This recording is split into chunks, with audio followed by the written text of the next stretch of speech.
How to delete your Hotmail account. Hi everyone, welcome back to TechTube. In today's video, I will guide you on how to delete your Hotmail account. So to get started, first of all, open up your Hotmail account. You can simply open your Hotmail account from the website or the Hotmail application. Once you have done it, you will be appear with somewhat like this on your inbox section.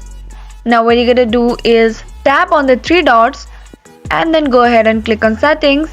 Once you do that, click on accounts and then click on your account. Upon pressing that, you will be appear with your account information. Now scroll a bit down and then click on close account option.